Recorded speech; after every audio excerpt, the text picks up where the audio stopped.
Hello everyone, एक बार फिर से आप सभी का स्वागत करती हूँ आपके अपने channel biology by Ruchi ma'am में। तो hello TGT PGT aspirant, hopefully आप सभी की तैयारी बहुत अच्छी चल रही होगी। तो काफ़ी दिनों बाद मैं ये वीडियो लेकर आ रही हूँ क्योंकि इस वक्त जो है मैं बिल्कुल वीडियो बनाने के लिए मेरा मूड नहीं हो रहा था क्योंकि हम लोग काफ़ी इस समय स्ट्रेस से गुजर रहे हैं। तैयारी सबकी इस समय ऑलमोस्ट लास्ट स्टेज पे है। आपकी तैयारी कैसी चल रही है प्लीज़ कमेंट सेक्शन में ज़रूर बताइएगा। तो इस समय आज का जो वीडियो है मेनली हमारा 3 टॉपिक पे बेस्ड है। 3 विषयों को लेकर मैं आपसे बात करना चाह रही थी।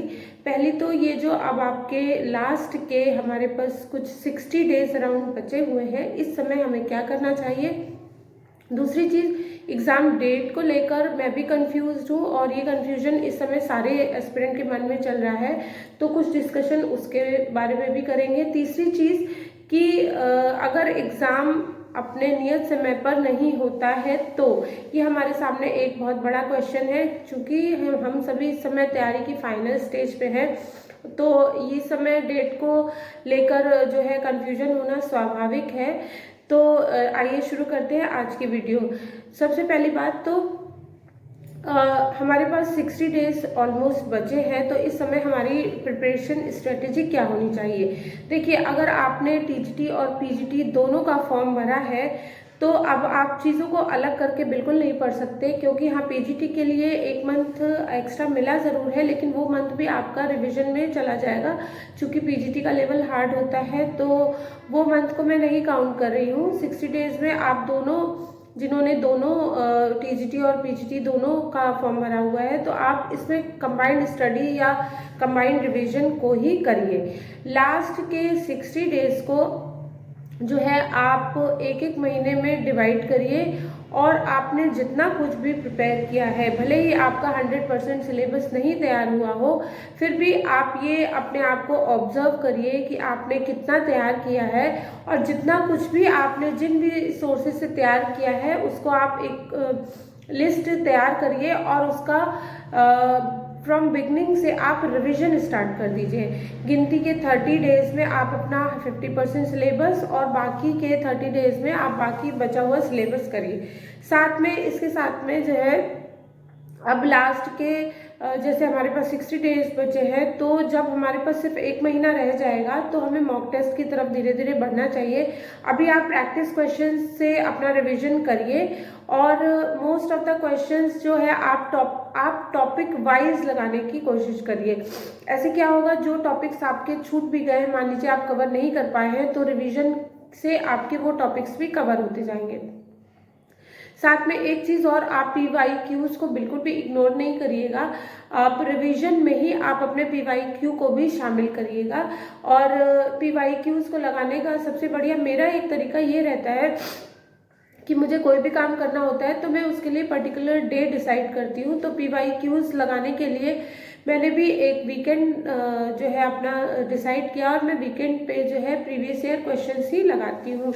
तो आप ये 60 डेज में अपने रिवीजन को और मजबूत करिए। दूसरी चीज़ ये है कि एग्ज़ाम डेट को लेकर अभी भी बहुत कन्फ्यूजन चल रहा है। मेरा भी अभी इस चीज़ को लेकर कोई क्लियर डिसीजन नहीं हुआ है, लेकिन फिर भी हमें इन बातों से कोई मतलब नहीं है, क्योंकि जब आयोग एक डेट आपको दे चुका है तो हमारे सामने डेट क्लियर है।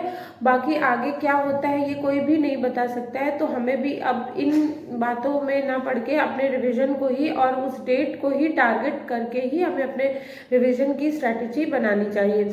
क्योंकि देखिए 2021 में भी यही हुआ था, सबको लग रहा था एक बार फिर से एग्ज़ाम जो है आगे डेट मिलेगी, कोविड की स्थिति चल रही थी तो नहीं लग रहा था कि एग्ज़ाम समय पे हो पाएगा। लेकिन जब आयोग को कराना होता है तो उनकी इंटरनल प्रिपरेशन भी हो जाती है और वो प्रशासन से भी मंजूरी उनको मिल जाती है और उनको एग्ज़ाम सेंटर भी मिल जाते हैं, क्योंकि वो डेली कोई नोटिस नहीं देगा आपको कि आज हमें एग्ज़ाम सेंटर मिल गया, आज हमें प्रिपरेशन पूरी हो गई है। तो आपको भी इन सब बातों में ना पड़ के सिर्फ अपनी डेट को टारगेट करके अपनी स्ट्रैटेजी बनानी चाहिए।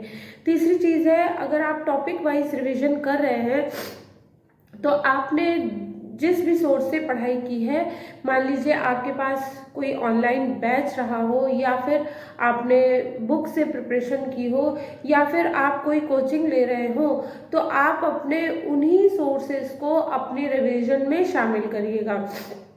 मतलब कि पर डे का रिवीजन में आप अपने पहले तो जो भी टॉपिक्स है उनको क्लियर करते चलिए, फिर लास्ट डे एंड पर आप अपने प्रैक्टिस क्वेश्चंस के साथ में आप रिवीजन को ख़त्म करिएगा।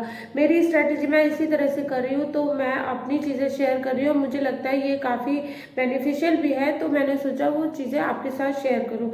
जैसे एक टॉपिक मैंने बॉटनी के बारे में बताती हूँ। मैंने एक टॉपिक लोअर बॉटनी जो है वो बीएससी की बुक से पढ़ा है, तो 3-4 बार पढ़ने के बाद जब आप रिवीजन के समय उन बुक्स को, जैसे मेरा पढ़ने का तरीका क्या है, मैं नोट्स नहीं बनाती, मुझे लगता है टाइम टेकिंग है चीज़ें, और नोट्स बनाने के लिए आप अगर आप कोचिंग में पढ़ रहे हैं तो आपके नोट्स बन जाते हैं, और अगर आप सेल्फ स्टडी में पढ़ते हैं तो नोट्स बनाने से थोड़ा इरेगुलरिटी मुझे आ रही थी, मेरा ऐसा मानना है, तो मैं नोट्स नहीं बनाती, मैं बुक में ही मार्क करके अंडरलाइन करके और जो है उसमें उसी से मैं पढ़ती हूँ। तो इस बार मैंने जब रिवीजन के लिए लास्ट पे अपनी बुक्स को देखा तो हाँ, काफ़ी चीज़ें जो है मुझे रिकॉल हो रही थी।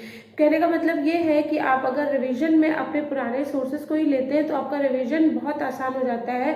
अगर आप सोर्सेज को चेंज करते हैं तो यही रिवीजन आपके लिए बहुत हार्ड नट हो जाता है। मान लीजिए आपने बुक से पढ़ाई की है और रिवीजन के लिए आप वीडियोज़ का सहारा लेते हैं, या किसी के मार्केट में जो नोट्स मिल रहे हैं आप उनको परचेस करते हैं, तो आपके लिए रिवीजन भी हार्ड टास्क हो जाएगा। बेहतर यही रहेगा कि इस समय जो आपने अपने पुराने सोर्सेज से पढ़ाई की है, आप उन्हीं चीज़ों को अपने रिवीजन में शामिल करिए। तो इससे क्या होता है कि एग्ज़ाम के समय अगर आपको कोई क्वेश्चन रिकॉल करना है तो आपको पर्टिकुलर जो आपने पढ़ा है आपको वही रिकॉल होगा, रिकॉलिंग में आसानी होती है।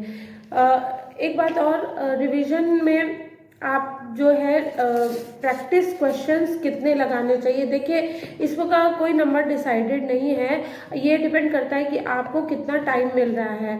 आप मान लीजिए डेली की 6 घंटे की पढ़ाई कर रहे हैं तो 3 घंटा कम से कम आप अपने प्रैक्टिस क्वेश्चंस को दीजिए, और बाकी का 3 घंटा आप टॉपिक को रिवाइज करिए। इस समय प्रैक्टिस क्वेश्चन को ज़्यादा प्रायोरिटी पे रखिए, क्योंकि जो टॉपिक आपने पढ़ने थे हो गए, अभी आपके पास इतना टाइम नहीं है कि आप जो है सिलेबस में जो टॉपिक आपके रह गए हैं तो उनको पढ़िए। पहले आप प्रैक्टिस क्वेश्चंस कर लीजिए जो आपके डेली आप टारगेट करते हैं, उसके बाद अगर आपको कोई टाइम मिलता है तो आप अपने बचे हुए टॉपिक्स को कर सकते हैं।